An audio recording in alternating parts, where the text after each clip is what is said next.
Current affairs class में आप सबों का स्वागत। आज के क्लास का पहला प्रश्न है, यूके अथवा इंग्लैंड के नए प्रधानमंत्री कौन बना? जी हाँ, तो आंसर है ऋषि सुनक। ऋषि सुनक के विषय में बता दूं, इसके माता पिता भारतीय मूल के थे और वो जाके इंग्लैंड में बस गए। वैसे ऋषि सुनक का जन्म 1980 में इंग्लैंड में ही हुआ था और वहाँ पर इस तरह से शिक्षा ग्रहण किया, इस तरह से कार्य किया कि लोग इतने चाहने लगे कि आज वह प्रधानमंत्री पद पर जाके आसीन हुआ है। इससे भारतवासी का सर ऊंचा हुआ है, भारत का मान बढ़ा है। और आज के क्लास का दूसरा महत्वपूर्ण प्रश्न है कि किस राज्य ने पालतू कुत्तों का पंजीकरण अनिवार्य किया है? जी हाँ, किस राज्य ने पालतू कुत्तों का पंजीकरण अनिवार्य किया है? आंसर है हरियाणा। जी, हरियाणा में अब कुत्ता पालने से पहले उसका लाइसेंस लेना अनिवार्य है। और भी मैं बता दूं कि जो व्यक्ति लाइसेंस नहीं लेंगे उसको 5,000 तक का जुर्माना है। इतना ही नहीं, अगर कुत्ता पालने वाला कुत्ता को बाहर ले जाएंगे तो उसके मुंह पर मांस लगाना अनिवार्य कर दिया है। वैसे यह मामला तब आया था जब एक बच्चे को कुत्ता ने पिछले ही महीना काट लिया था और फिर उस पर कुत्ता के मालिक थोड़ा नाराज़गी व्यक्त किए थे, तो सरकार के पास यह मामला गया और फिर सरकार ने इस पर गंभीर रूप से विचार करते हुए इस पर कानून बना दिया। और आज के क्लास का तीसरा महत्वपूर्ण प्रश्न है, वो है जल जीवन मिशन। जी, जल जीवन मिशन के तहत 100% घरेलू नल कनेक्शन वाला राज्य कौन बना? तो आंसर है गुजरात।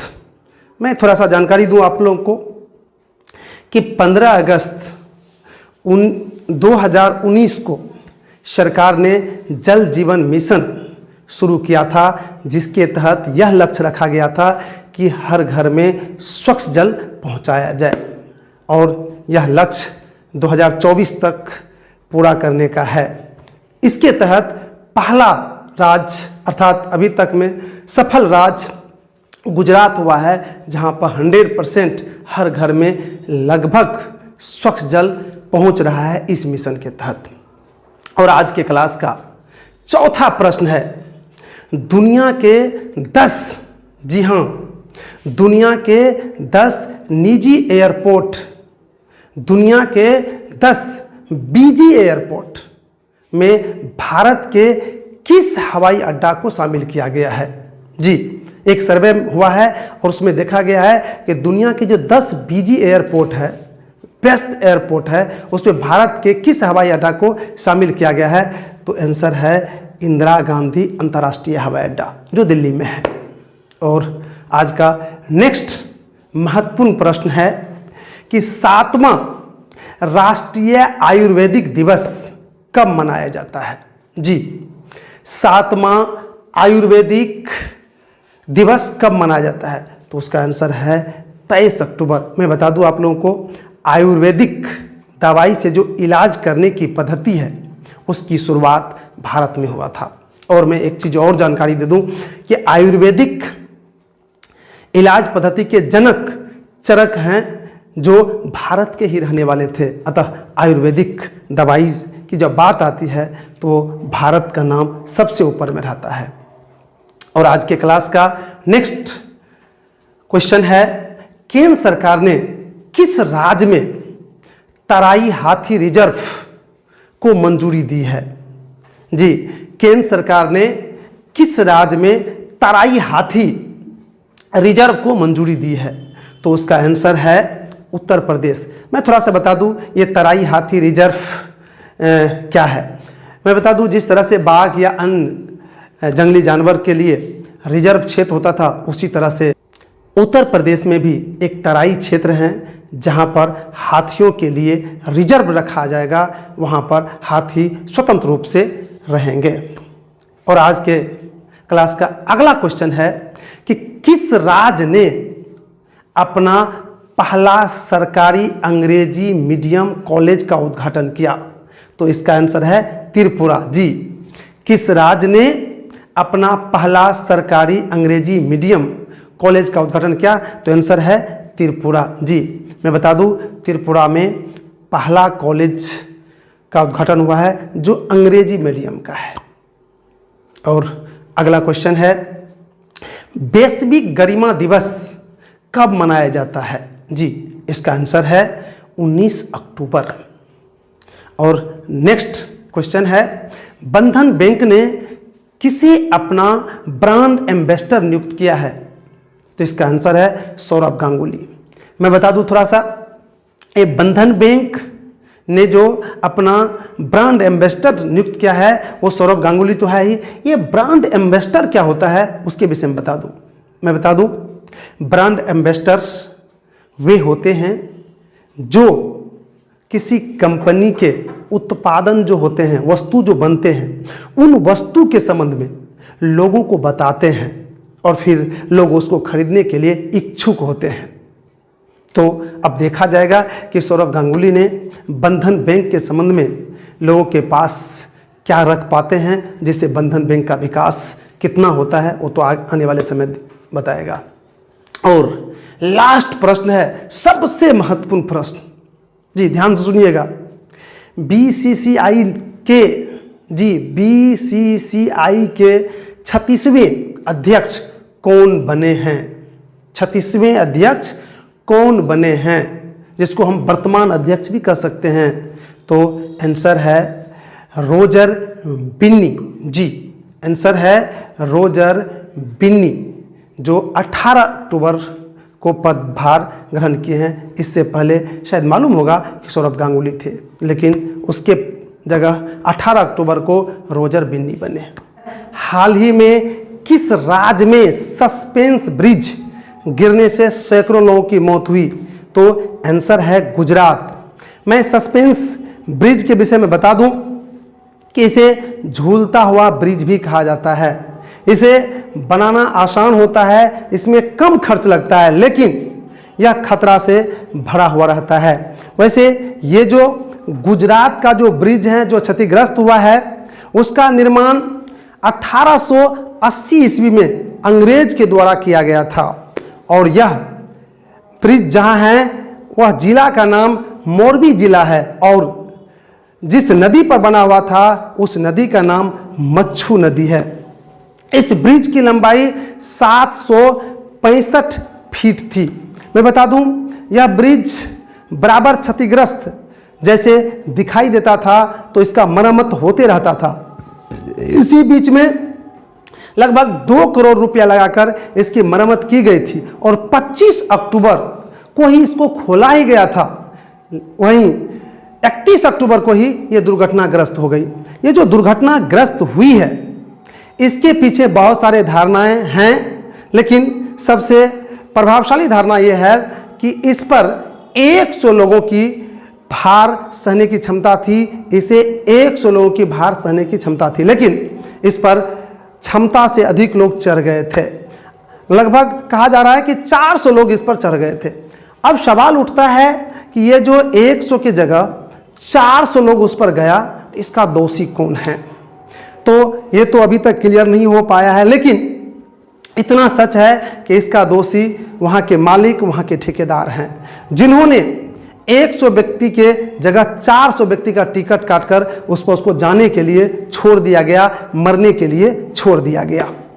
जो भी हो, लेकिन इस तरह की घटना नहीं होना चाहिए। मैं सरकार से भी और ईश्वर से भी यही कामना करता हूं कि इस तरह की घटना को पुनः नहीं दोहराएं।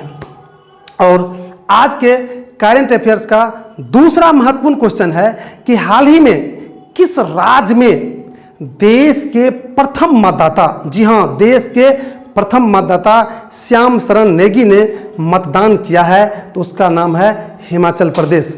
मैं इस देश के प्रथम मतदाता के विषय में बता दूं। भारत में मालूम होगा कि लोकतंत्र शासन की शुरुआत मतदान से रियल में हुआ था। 1952 ईस्वी में पहली बार जब चुनाव हुआ था, तो उसी समय पहला वोट डाला था यही जो प्रथम मतदाता है श्याम चरण नेगी। इन्होंने पहला मत डाला था और यह अभी तक जीवित है। अभी इसकी आयु 106 वर्ष है और पिछले ही विधानसभा चुनाव में इन्होंने हिमाचल प्रदेश में जाके अपना मत डाला था। तो आज भारत बड़ी खुशनसीब है कि इसका पहला वोट डालने वाला व्यक्ति अभी तक इसके साथ है। अब हम आज के क्लास का तीसरा महत्वपूर्ण प्रश्न कहने जा रहे हैं और तीसरा है, हाल ही में पिक्की जी, इसको इंग्लिश में FICCI भी कहा जाता है, इसके अध्यक्ष कौन नियुक्त किए गए हैं? जी, पिक्की के अध्यक्ष कौन नियुक्त किए गए हैं? तो आंसर है शुभरकांत पांडा। जी, शुभरकांत पांडा। मैं थोड़ा सा इस पिक्की के विषय में बता दूं कि क्या है। ये पिक्की व्यापारिक संगठन है। जी, भारत के व्यापार को बढ़ावा देने वाला एक संगठन है। इसकी स्थापना वैसे 1927 ईस्वी में हुई थी और वर्तमान में जो इसका अध्यक्ष है वो संजीव महतो है। लेकिन इसके जगह पर ये अभी जो मैंने कहा कि शुभरकांत पांडा, ये जो हैं 16 से 17 दिसंबर के बीच इसके पद लेंगे, अर्थात संजीव महतो के पद लेंगे। ये भी बहुत अच्छा संस्था है जो देश के आर्थिक विकास में इसका महत्वपूर्ण योगदान है। और अब आज के करंट अफेयर्स का चौथा महत्वपूर्ण प्रश्न है कि हाल ही में यूजीसी ने कब भारतीय भाषा दिवस मनाने का निर्देश दिया है? तो आंसर है 11 दिसंबर। जी हाँ, मैं बता दूं कि यूजीसी ने भारत के सभी यूनिवर्सिटी को पत्र लिखकर यह कहा है कि 11 दिसंबर को भाषा दिवस के रूप में मनाएं ताकि भाषा का विकास हो सके, भाषा क्या है उसको लोग समझ सके। और आज के करंट अफेयर्स का पांचवा और महत्वपूर्ण प्रश्न है कि हाल ही में किस कंपनी द्वारा, जी हाल ही में किस कंपनी द्वारा विश्व का सबसे शक्तिशाली रॉकेट लॉन्च किया गया? तो उसका नाम है स्पेस एक्स। और मैं बता दूं उस रॉकेट का क्या नाम है वो भी सुन लीजिए। उस रॉकेट का नाम है फॉल्कन हेवी, जो 2 नवंबर को लॉन्च किया गया है और ये कंपनी है एलन मस्क की कंपनी। जी, उसी के द्वारा यह विश्व के सबसे शक्तिशाली रॉकेट लॉन्च किया गया है।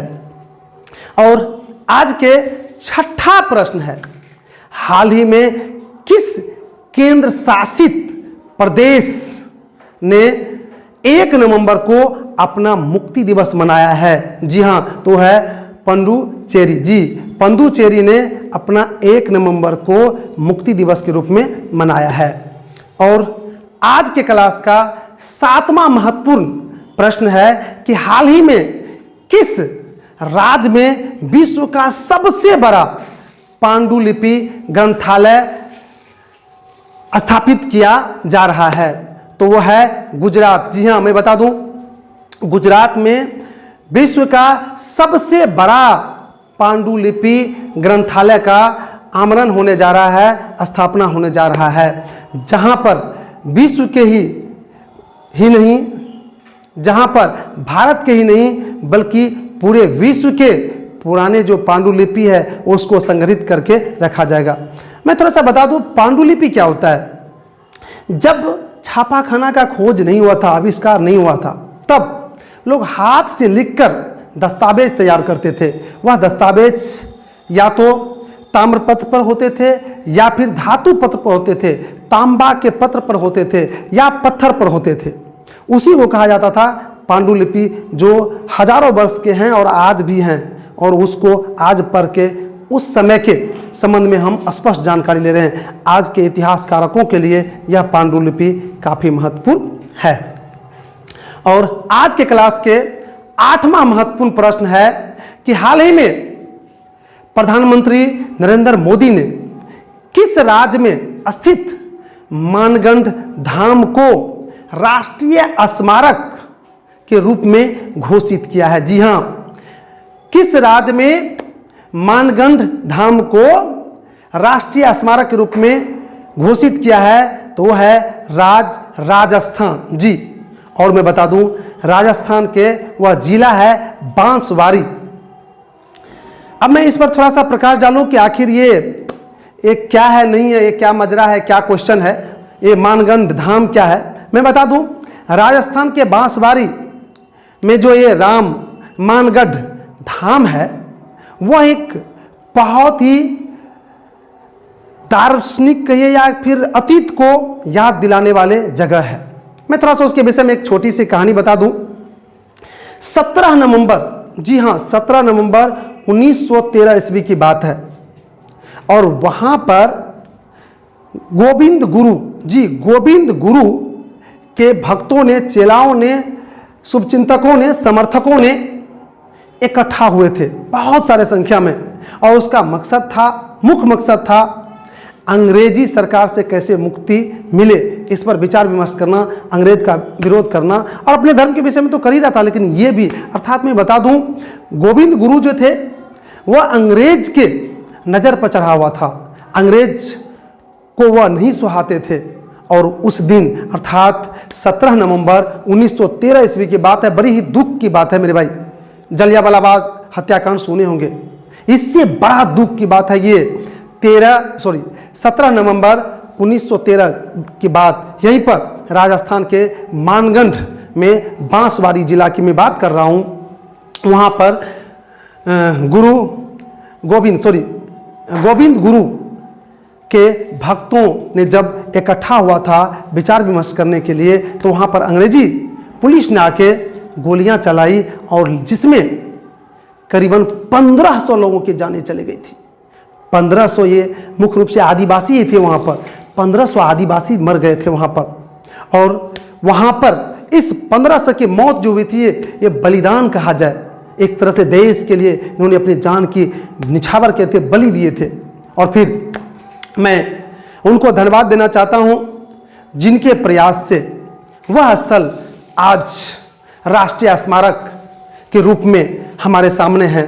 मैं थोड़ा सा बता दूं, अशोक गहलोत वहाँ के मुख्यमंत्री ने इस बात को समझे कि इस जगह की कितनी वैल्यू है, और फिर उन्होंने प्रधानमंत्री को एक चिट्ठी लिखकर इस स्थान की महत्व को बताया और आग्रह किया कि इसे राष्ट्रीय स्मारक स्थल घोषित किया जाए। और फिर हमारे देश के जो माननीय प्रधानमंत्री हैं, जो दिल के खुले हुए हैं, जो अपनी संस्कृति के लिए मर मिटने के लिए तैयार रहते हैं, संस्कृति की रक्षा के लिए, उन्होंने तुरंत ही इसे स्वीकार कर लिया।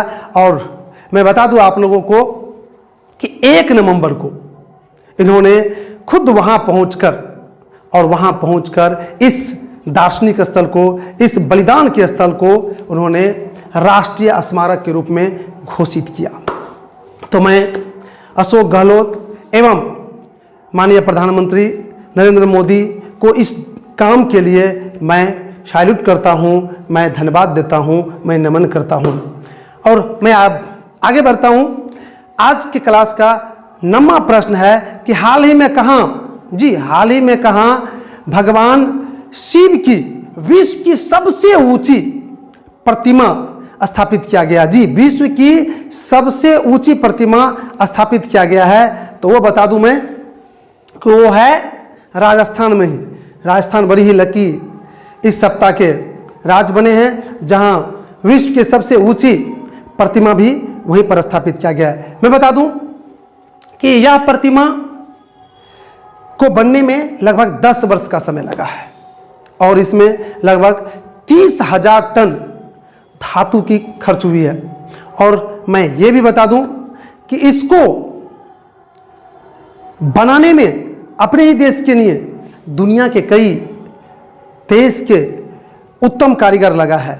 इसमें लगभग 90 इंजीनियर है और 900 कारीगर मिलकर इसको बनाया है, और इसकी ऊंचाई 369 फीट है। जी, विशाल। और मैं बता दूं कि यह शिव की प्रतिमा लगभग 20 किलोमीटर दूर से ही दिखाई देता है, इतनी विशाल प्रतिमा है। चलिए, तो राजस्थान को बहुत कुछ मिला इस सप्ताह में। हम अगला क्वेश्चन बताने जा रहे हैं। अगला क्वेश्चन है भारत और फ्रांस, जी भारत और फ्रांस के स्थल सेनाओं के बीच युद्ध अभ्यास 15 नवंबर से 26 नवंबर के बीच होगी। इसका क्या नाम रखा गया है? जी, तो इसका नाम है शक्ति। मैं बता दूं, यह बहुत बड़ा युद्ध अभ्यास है। यह स्थल दोनों देश के स्थल सेना अर्थात थल सेना आपस में युद्ध अभ्यास करके अपने प्रैक्टिस को एक साथ लड़ने के लिए अभ्यास करेंगे और फिर ज़रूरत पड़ा तो कहीं दूसरे देश या अन्य देश के साथ जब करेंगे तो दोनों सेना आसानी से तालमेल करके कुछ भी कर सकते हैं, लड़ाई कर सकते हैं, आगे बढ़ सकते हैं। और इसी से संबंधित है आज के लास्ट क्लास, अर्थात इसी से संबंधित है आज के लास्ट प्रश्न। वह है लास्ट प्रश्न, भारत और फ्रांस के वायुसेना, जी वायुसेना ने मिलकर अभ्यास किया था, उस अभ्यास का क्या नाम था? तो उस अभ्यास का नाम था गरुड़ जी। वह पिछले ही अक्टूबर में दोनों देश के वायुसेना ने मिलकर अभ्यास किए थे और उस अभ्यास में सफल भी रहा था, बहुत अच्छा रहा था। उसके बाद ये थल सेना को मौका मिला है दोनों देश के सेना को एक साथ अभ्यास करने का, कि दुनिया के सबसे ऊंचा रेल ब्रिज का क्या नाम है, और उसका नाम है चिनाव रेल ब्रिज। मैं बता दूं, ये चिनाव रेल ब्रिज जम्मू कश्मीर में है, जो चिनाव नदी पर बना हुआ है। इसकी ऊंचाई 1315 मीटर है, जी 1315 मीटर ऊंची है, और यह ऊंचाई कुतुब मीनार से 5 गुना अधिक है, जी कुतुब मीनार से 5 गुना अधिक है। मैं थोड़ा सा इस रेल ब्रिज की विशेषता बता दूं, इसकी आयु 120 वर्ष है, अर्थात 120 वर्ष तक यह खराब नहीं हो सकता है, इस पर गाड़ियां जा सकती है। दूसरी विशेषता है कि इस ब्रिज से होकर 100 मीटर की रफ्तार से गाड़ियां जा सकती है, इससे कोई इस पर नुकसान नहीं होगा। तीसरी विशेषता है कि इस ब्रिज पर जो पेंट किया गया है वह पेंट 20 वर्ष तक खराब नहीं हो सकता है, अर्थात 20 वर्ष तक इस ब्रिज को पेंट करने की जरूरत नहीं है।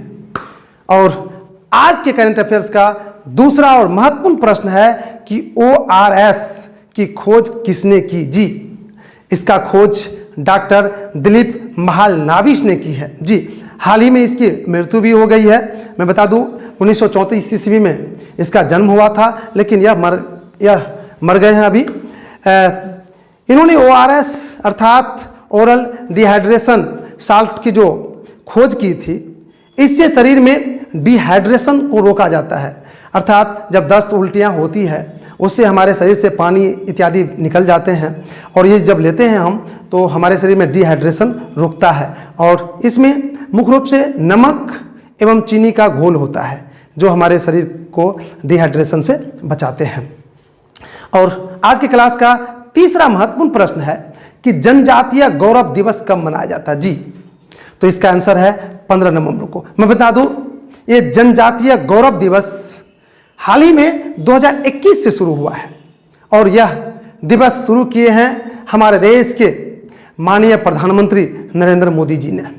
इन्होंने स्वतंत्रता के 75 वर्ष पूरा होने की खुशी में जनजातीय दिवस की घोषणा किए थे, और उन्हीं के प्रयास से 15 नवंबर को जनजातीय दिवस मनाने का निर्णय लिया गया। मैं बता दूं, इस दिन जनजातियों को ऊपर उठाने, जनजातियों के अधिकार की सुरक्षा करने का निर्णय लिया जाता है, जनजातियों को जागरूक किया जाता है। मैं नरेंद्र मोदी को इस काम के लिए बहुत बहुत धन्यवाद देता हूं, नमन करता हूं कि उन्होंने हमारे समाज के जो पिछड़े तबके के लोग हैं उसे भी ऊपर उठाने के लिए प्रयास कर रहे हैं और किए हैं। और आज के अगला क्वेश्चन है कि अटल ब्रिज किस नदी पर है? जी अटल ब्रिज किस नदी पर है?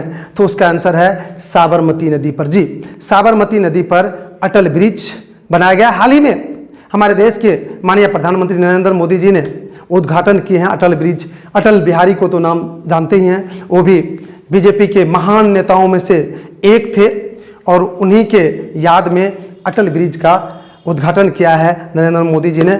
इस ब्रिज की लंबाई 300 मीटर है, चौड़ाई 14 मीटर है, जो कि खूबसूरत और एक दो छोर को यह जोड़ते हैं।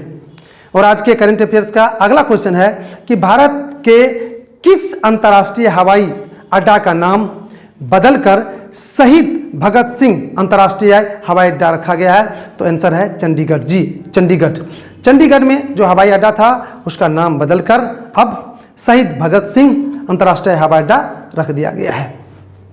और आज के करंट अफेयर्स का अगला क्वेश्चन है कि राष्ट्रीय कानून सेवा दिवस कब मनाया जाता है? जी तो आंसर है 9 नवंबर। मैं बता दूं, इस दिन कानूनी प्रक्रिया के संबंध में लोगों को जागरूक किया जाता है। कानून प्रक्रिया क्या है नहीं है वो बताया जाता है। और आज के करंट अफेयर्स का अगला क्वेश्चन है, विज्ञान दिवस कब मनाया जाता है? जी हाँ, विज्ञान को बढ़ाने के लिए एक दिन तय किया गया है और वह है 10 नवंबर। जी, विज्ञान दिवस 10 नवंबर को मनाया जाता है। मैं बता दूं, 2001 ईस्वी से यह विज्ञान दिवस मनाने की सिलसिला शुरू हुई और अभी तक जारी है। और इस दिन विज्ञान के संबंध में लोगों को जागरूक किया जाता है। और आज के करंट अफेयर्स का अगला क्वेश्चन है कि राष्ट्रीय शिक्षा दिवस कब मनाया जाता है? जी, राष्ट्रीय शिक्षा दिवस कब मनाया जाता है? तो उसका आंसर है 11 नवंबर। मैं थोड़ा सा इसके विषय में बता दूं, वैसे ये 2008 ईस्वी से शुरू हुआ है ये शिक्षा दिवस मनाना। ये क्या है नहीं है उसके विषय में थोड़ा बता दें। मौलाना अब्दुल कलाम आजाद के जन्मदिन पर यह दिवस मनाया जाता है। मैं थोड़ा बता दूं, कंफ्यूजन को दूर कर दूं कि मौलाना अब्दुल कलाम आजाद और ये जो मिसाइल मैन है अब्दुल कलाम, ये दोनों अलग है। ये मौलाना अब्दुल कलाम आजाद जो हैं यह बहुत बड़े विद्वान थे। इसका जन्म 11 नवंबर 1888 ईस्वी को हुई थी और यह भारत के राजनीतिक से लेके शिक्षा से लेके हर क्षेत्र में अहम भूमिका निभाया था। साथ ही साथ जब 1952 ईस्वी में चुनाव हुआ था तो ये सांसद भी चुने गए थे और फिर यह देश के पहला शिक्षा मंत्री के रूप में शपथ ग्रहण भी लिए थे। अर्थात यह देश के पहला शिक्षा मंत्री थे जिन्होंने इस बिगड़े हुए शिक्षा को ऊपर उठाने के लिए अहम भूमिका निभाया था। और फिर इसी के जन्मदिन पर शिक्षा दिवस मनाने का निर्णय लिया गया। मैं बता दूं, हमारे देश किसी के कर्ज को रखते नहीं हैं। जो भी व्यक्ति, जो भी महापुरुष इस मिट्टी के लिए अपने जान को निछावर किए हैं, कुछ खास किए हैं, उसको ये रिटर्निंग दिए हैं। मैं इस मिट्टी को नमन करता हूं। अब आज के क्लास का अगला क्वेश्चन है कि विश्व निमोनिया दिवस कब मनाया जाता है? जी, बहुत ही खतरनाक बीमारी है निमोनिया और उसको रोकथाम के लिए, उससे संबंधित जानकारी देने के लिए लोगों को एक दिवस नियुक्त किया गया है, वो है 12 नवंबर। जी, 12 नवंबर को विश्व निमोनिया दिवस मनाया जाता है। अब अगला क्वेश्चन है लोक सेवा प्रसारण दिवस। जी, लोक सेवा प्रसारण दिवस के अंतर्गत जो सूचनाएं इत्यादि दी जाती है, समाचार इत्यादि जो भेजे जाते हैं या प्रसारित किया जाता है वही है। तो लोक सेवा प्रसारण दिवस 12 नवंबर को मनाया जाता है। जी, हमारे देश में 12 नवंबर को लोक सेवा प्रसारण दिवस भी और निमोनिया दिवस दोनों मनाए जाते हैं।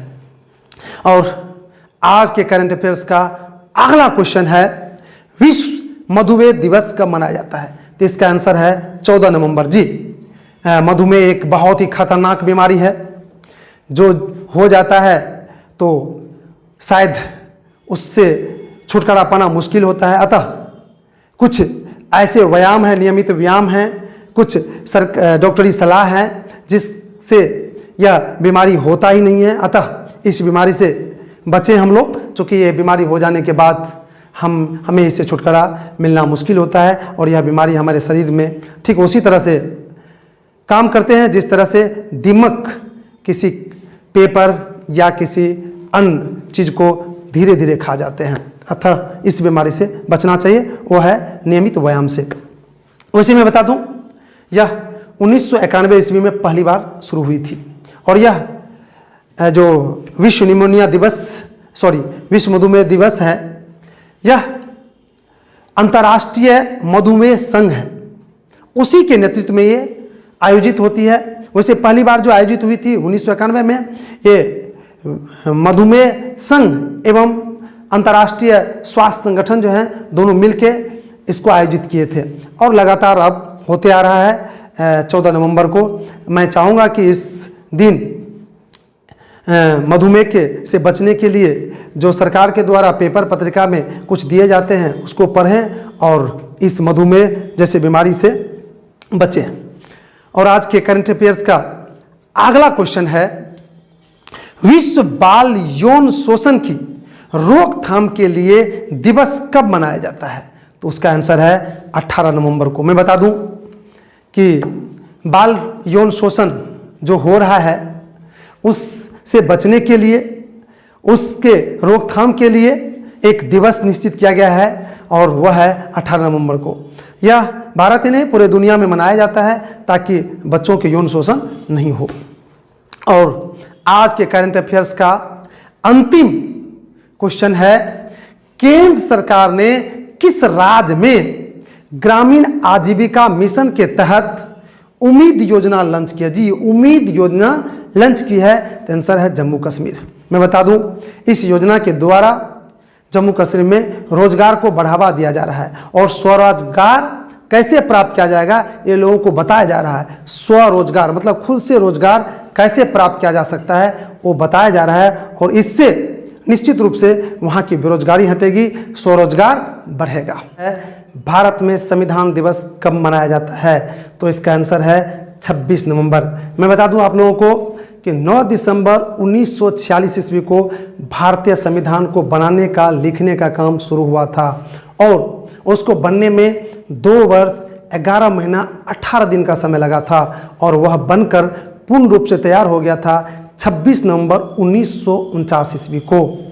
और उसी दिन के याद में भारत में हर वर्ष संविधान दिवस मनाया जाता है, अर्थात 26 नवंबर को भारत में संविधान दिवस मनाया जाता है। और मैं एक जानकारी दूं आप लोगों को कि भले ही भारतीय संविधान बनकर तैयार हो गया था 26 नवंबर 1949 ईस्वी को, लेकिन उस दिन लागू नहीं हुआ था, लागू हुआ था 26 जनवरी 1950 ईस्वी को। और आज के करंट अफेयर्स का अगला क्वेश्चन है, विश्व विरासत सप्ताह कब मनाया गया? जी, मैं बता दूं कि विश्व विरासत दिवस 18 अप्रैल को मनाया जाता है और यह विश्व विरासत दिवस जो है मनाने का जो शुरुआत हुआ है वो 1982 ईस्वी में शुरू हुआ है, लेकिन इस वर्ष विश्व विरासत सप्ताह मनाया गया, वह 19 नवंबर से 25 नवंबर के बीच मनाया गया। और मैं बता दूं, वर्तमान समय में संपूर्ण विश्व में लगभग 911 विरासत स्थल हैं। मैं बता दूं, इस विरासत स्थल के रूप में, अर्थात उस स्थल को विरासत स्थल कहते हैं जो हमारे अति प्राचीन काल के स्थल हैं, जो काफ़ी रोचक है, काफ़ी आकर्षक हैं, उसी स्थल को क्या कहा जाता है? विश्व विरासत स्थल कहते हैं। इस पर काफ़ी निरीक्षण इत्यादि होते हैं, फिर उसको विश्व विरासत स्थल या संस्कृति घोषित किया जाता है। मैं थोड़ा सा एक चीज़ और बता दूं कि विश्व विरासत जो वस्तुएं होते हैं वह किसी एक देश के नहीं होते हैं, वह पूरे दुनिया के संरक्षण में वो रहते हैं। इसको संरक्षण प्रदान करने के लिए अंतर्राष्ट्रीय स्तर पर संस्थाएं भी गठित की गई है। और आज के करंट अफेयर्स का अगला प्रश्न है कि विश्व मत्स्य दिवस कब मनाया जाता है? जी, मछली को संरक्षण देने के लिए मत्स्य दिवस मनाया जाता है, विश्व मत्स्य दिवस, तो उसका आंसर है 21 नवंबर। जी, मतलब मैं बता दूं, इस दिवस को मनाने का उद्देश्य है मछुआरों की रक्षा करना और मत्स्य उत्पादन को बढ़ावा देना।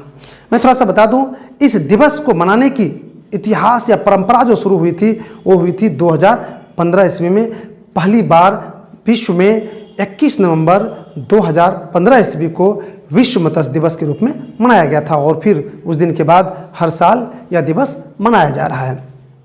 और आज के करंट अफेयर्स का अगला प्रश्न है कि किस बैंक को आरबीआई ने रूस के साथ रुपया में व्यवसाय करने की अनुमति दी है? तो उसका आंसर है एचडीएफसी और कनाडा बैंक। मैं बता दूं आप लोगों को, हाल ही में रूस और यूक्रेन के बीच जब युद्ध होने लगा था तो पूरी दुनिया की अर्थव्यवस्था थर्रा गई थी और फिर उसी क्रम में भारत और रूस के बीच कई डील हुई थी। उस डील में से ये भी है कि अब भारत और रूस के बीच जो व्यापार होगा रुपया में भी हो सकता है, रुपया में भी होगा। तो इसके लिए आरबीआई ने एचडीएफसी और भारत के कनाडा बैंक को यह अनुमति दी है कि वो दोनों बैंक इस तरह के काम रूस से करेंगे रुपया में। और आज के करंट अफेयर्स का अगला प्रश्न है कि डॉक्टर अब्दुल कलाम सेवा पुरस्कार इस वर्ष का किसे दिया गया है? जी, डॉक्टर अब्दुल कलाम सेवा पुरस्कार इस वर्ष का किसे दिया गया है? तो उसका आंसर है रवि कुमार सागर। मैं बता दूं, ये रवि कुमार सागर क्या है नहीं है, हैं। उससे पहले मैं बता दूं ये जो पुरस्कार दिया जाता है क्या है। अर्थात डॉक्टर अब्दुल कलाम को सभी लोग जानते हैं कि मिसाइल मैन से जाने जाते हैं उसको भारत में, और उसके संबंध में कुछ भी कहूँ तो वो कम ही होगा। वह शिक्षा के क्षेत्र हो, वैज्ञानिक के क्षेत्र हो या अन्य क्षेत्र हो, सभी क्षेत्र में उन्होंने अव्वल स्थान पर थे। तो उसके जो काम करने की शैली थी वो अलग थी, बहुत ही लगनशील थी, समाज के लिए जीते मरते थे।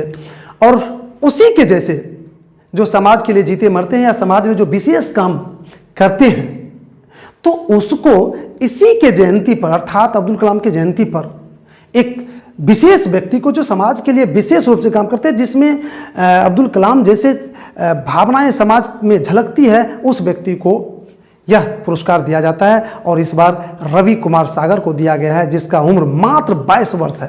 मैं थोड़ा सा बता दूं इसको क्यों दिया गया है। वैसे तेलंगाना के रहने वाले हैं ये रवि कुमार, एक बिजनेसमैन है, ये एक उद्योगपति है ये। और इन्होंने क्या किया था, ये जो 2020 ईस्वी में जो लॉकडाउन लगा था, अर्थात महामारी जो फैली थी कोरोना वाला, तो उसमें पूरी दुनिया की नहीं, भारत ही नहीं, पूरी अर्थव्यवस्था ही नहीं, सारा कुछ अस्त व्यस्त हो गया था। और उस समय में कई उद्योगपति, कई व्यवसाय जहाँ का तहाँ हो गया था, रुक गया था, थम गया था। और उस समय उस विकट परिस्थिति में रवि कुमार ने अपने वैसे मात्र कम ही लागत से 50,000 की लागत से अपना बिजनेस शुरू किया था। और वह बिजनेस इस चीज़ में लगाया था जो जिससे समाज को काफ़ी लाभ पहुंचा था, समाज को काफ़ी सुरक्षा हुआ था। और वह था सैनिटाइजर और पीपी किट और फेस मास्क में। ये तीनों चीज़ का उन्होंने इस तरह से उत्पादन किया कि समाज को इससे काफ़ी लाभ हुआ। कई मेडिकल स्टोर को, कई अस्पताल को इन्होंने सैनिटाइजर और इन्होंने फेस मास्क इत्यादि उपलब्ध कराकर उस महामारी में अहम भूमिका निभाया। और फिर इस वर्ष डॉक्टर अब्दुल कलाम के सेवा पुरस्कार के रूप में उसे ही घोषित किया, उसे ही दिया गया। तो मैं इस तरह के व्यक्ति को नमन करता हूँ, सलाम करता हूँ कि इस तरह से समाज के लिए काम करने वाले हैं। और ये जो पुरस्कार दिया जाता है, इससे हमको लगता है कि समाज में इस तरह के काम करने वाले लोगों की संख्या और बढ़ेगा। और आज के करंट अफेयर्स का अगला प्रश्न है, महिलाओं के खिलाफ हिंसा के उन्मूलन के लिए अंतर्राष्ट्रीय दिवस कब मनाया जाता है? तो उसका आंसर है 25 नवंबर। जी 25 नवंबर। मैं बता दूं आप लोगों को कि यह दिवस 1981 ईस्वी में संयुक्त राष्ट्र संघ द्वारा मनाया गया था। और फिर मैं बता दूं यह दिवस की शुरुआत 1981 ईस्वी में हुई थी, लेकिन संयुक्त राष्ट्र संघ द्वारा पहली बार 1999 ईस्वी में मनाया गया था। और फिर हर वर्ष यह दिवस मनाया जाता है। इस दिवस का मुख्य उद्देश्य होता है महिलाओं के प्रति हिंसा, शोषण, उत्पीड़न की धारणा को कम करना। जी तो आज के करंट अफेयर्स का अगला क्वेश्चन है, रसना के संस्थापक। जी रसना जो ठंडा चीज़ होते हैं, जो बच्चे लोग भी वयस्क भी उसको पीते हैं, बहुत ही स्वादिष्ट भी होता है। गर्मी के मौसम में इसका बिक्री खूब होता है, लोग खूब यूज करता है। तो रसना कंपनी जो थे उसके संस्थापक कौन थे? आरिज पीरो जसो खमवाट। मैं बता दूं कि यह उद्योगपति 1970 ईस्वी में ये रसना बनाने का काम शुरू हुआ था। इस कंपनी की स्थापना की थी और बहुत ही कम समय में इस कंपनी को अंतर्राष्ट्रीय स्तर पर पहुंचा दिया था। मैं बता दूं इस कंपनी की स्थापना 1970 में हुई थी और कुछ ही दिनों में इसका विकास काफ़ी तेज़ी से हुआ था। और बड़ी दुख के साथ हम ये कह रहे हैं कि हाल ही में अर्थात 19 नवंबर को 85 वर्ष की आयु में इस कंपनी के संस्थापक की मृत्यु हो गई है। अगला प्रश्न है कि किस देश ने मतदान करने की उम्र को 18 से घटाकर 16 कर दिया है? तो उसका आंसर है न्यूजीलैंड। मैं बता दूं न्यूजीलैंड एक ऐसा देश है जिन्होंने मतदान करने की जो आयु थी 18 वर्ष उसको घटाकर 16 वर्ष करने जा रहा है। मैं बता दूं वहाँ के सुप्रीम कोर्ट ने आदेश जारी कर दिया है कि वहाँ के लोगों के जो वोट डालने का अधिकार था 18 वर्ष वो 16 वर्ष होना चाहिए, लेकिन संसद में इस बिल को लाना बाकी है, वहाँ पर पास होना बाकी है, लेकिन मेरा विश्वास है कि वहाँ पर भी यह बिल पास हो जाएगा और फिर वहाँ के लोगों को, जो 16 वर्ष के लोग हैं, उसे भी वोट डालने का अधिकार मिल जाएगा। आज के करंट अफेयर्स का अगला प्रश्न है कि भारत ने 15वीं एशियाई एयर गन चैंपियनशिप में कितना स्वर्ण पदक जीता? तो इसका आंसर है 25। मैं बता दूं, हाल ही में आयोजित हुआ था 15वीं एशियाई एयर गन चैंपियनशिप, और जिसमें मात्र 28 स्वर्ण पदक था और उसमें से 25 भारत ने ही जीत लिया। बहुत मैं भारत के इस गनमैन सबको मैं नमन करता हूँ, धन्यवाद देता हूँ कि इस तरह से स्वर्ण पदक हमारे देश में लाएं और लाते रहें, ताकि भारत का नाम भी ऊंचा होगा और भारत के खिलाड़ी को इस खेल के प्रति भी एक जागरूकता, जिज्ञासा जगेगा। और आज के आखिरी और महत्वपूर्ण प्रश्न है कि कैम्ब्रिज डिक्शनरी ने किस शब्द को 2022 का वर्ल्ड ऑफ द ईयर घोषित किया है? दर है होमर। जी मैं बता दूं, होमर एक खेल से जुड़े हुए शब्द है, अमेरिका के खेल से जुड़े हुए शब्द हैं, और यह शब्द को कैम्ब्रिज डिक्शनरी ने इस साल वर्ल्ड ऑफ द ईयर शब्द के रूप में घोषित किया है। मैं थोड़ा बता दूं, 1971 ईस्वी में जर्मनी में इस तरह के सम्मान देने का काम शुरू हुआ था और अभी भी जारी है।